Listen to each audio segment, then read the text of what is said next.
परमेश्वर हमको वचन में क्या कहना चाहते हैं।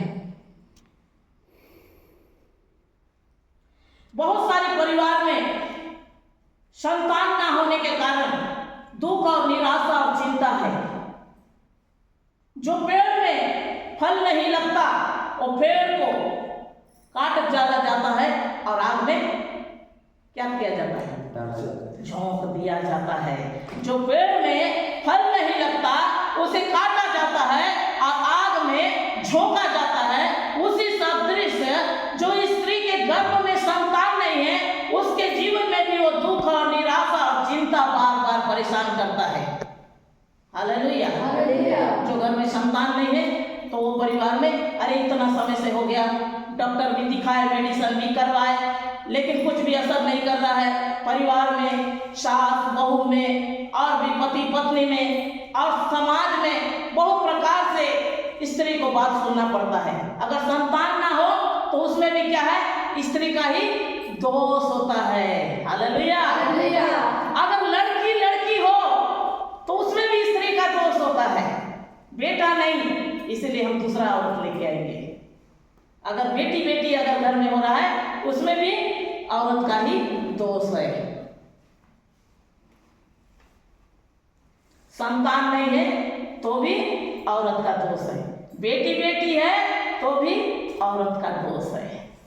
अगर बेटा बेटी है, अगर बच्चे कोई शैतानी कर दे, कोई बिगाड़ दे तो उसमें भी औरत का दोष है। तू अपने बच्चे को संभालती नहीं, समझाती नहीं। हालेलुया। चारों दिशा से औरत ही पीसती है। हालेलुया। और उसी औरत को, उसी लड़की को जो परिवार में बेटा का चाह रखने वाले क्या करते हैं, गर्भ में ही उस बेटी को नुकसान भी पहुंचा देते हैं। समाज में एक प्रकार से भी चल रहा है। हालेलुया।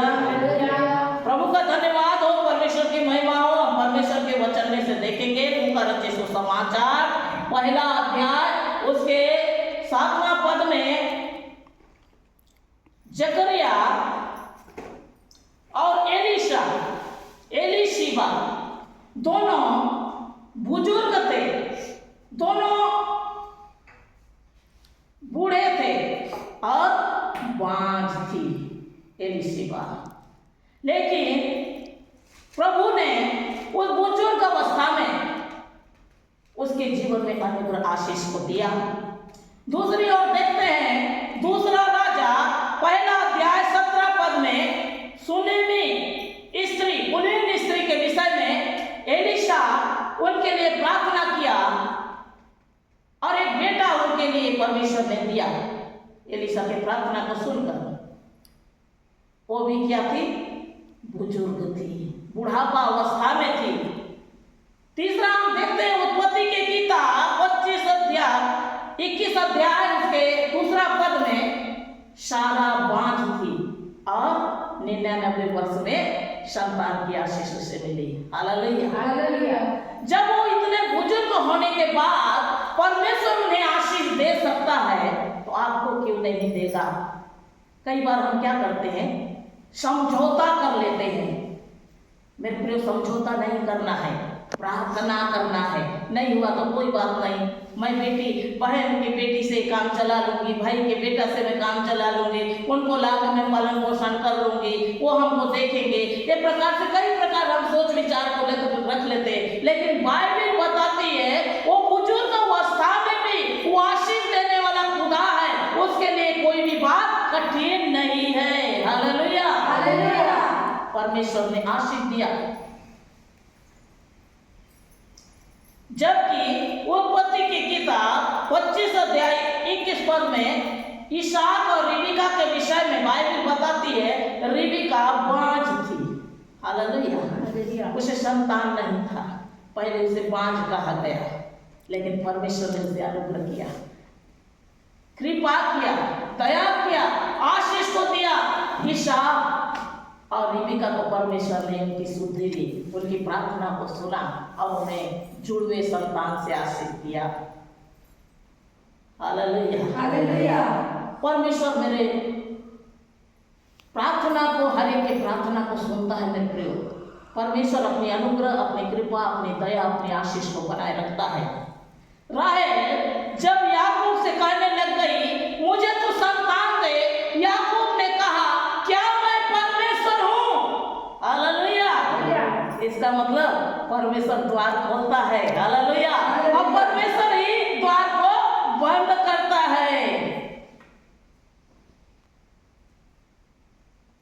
उत्पत्ति किताब 30 पर उसके दूसरा में लिखा है याकूब राहेल से कहा क्या मैं परमेश्वर हूँ?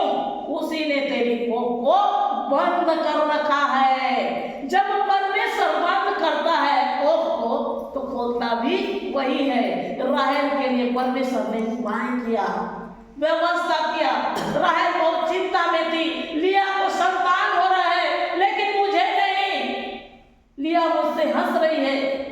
हालेलुया। प्रभु का धन्यवाद हो। जब सारा के विषय में हम देखते हैं, सारा को भी और पनीना को भी तुच्छ जाना।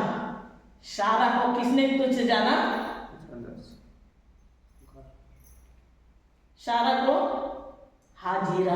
हालेलुया। हाजिरा मन में सोचती थी कि मुझे ये संतान हुआ, इसे नहीं होगा क्योंकि ये बुजुर्ग हो गई है, ये बूढ़ी हो गई है, इसको संतान नहीं होगा। ऐसे कहकर वो सारा को तुच्छ जानती थी। आज वही हो रहा है परिवार में, समाज में वही हो रहा है। जिनको संतान है, बाल बच्चे, तो वो अपने आप में सोचते हैं कि हमें हो रहा है, उनको नहीं। लेकिन अगर वो भी विश्वास के साथ परमेश्वर के पास आए तो उनके जीवन में परमेश्वर की आशीष होती है। जो प्रकार से मैं अभी गवाही दे रही थी, एक बहन जो नल में जाने से पहले कई बार सोचती है कि मैं कैसे करके पानी भरने के लिए जाऊं, क्योंकि वहाँ बहुत सारी महिला है, मुझे नाना प्रकार से टेढ़ा मेढ़ा बात करेंगी। हालेलुया। हर परिवार में भी अगर जिसे संतान नहीं है तो उसके लिए भी यही बात कहा जाता है कि इसे संतान नहीं है। तो वैसे ही हाजिरा सारा को तुच्छ जानती थी और पनीना हन्ना को मजाक उड़ाती थी। हालेलुया। जबकि एलकाना दोनों का पति था,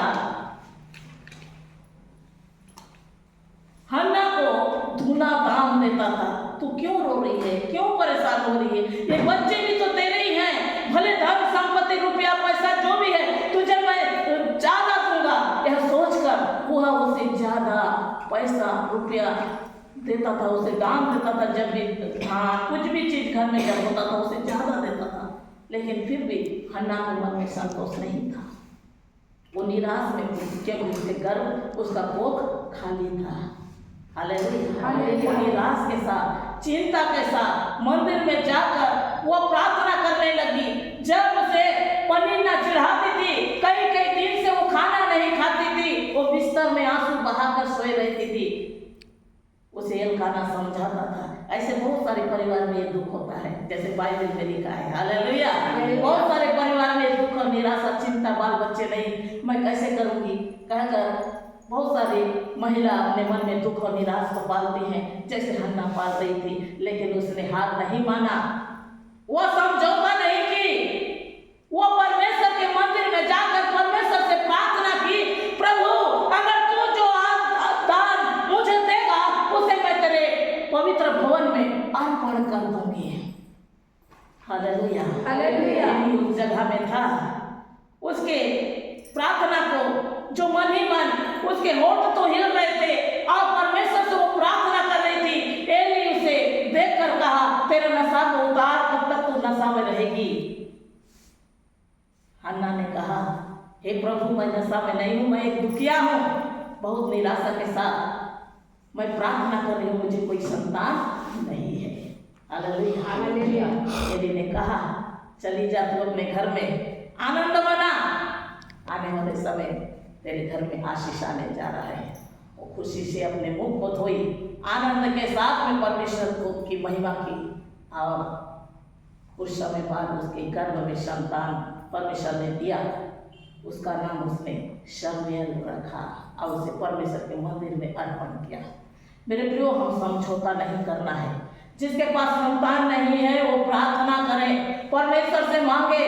परमेश्वर अद्भुत पराक्रमी खुदा है, वो देने वाला राजा है, वो महान है, उसके लिए कोई भी बात कठिन नहीं है। इसलिए परमेश्वर से प्रार्थना करें। परमेश्वर के वचन में लिखा है, परमेश्वर के वचन में लिखा है,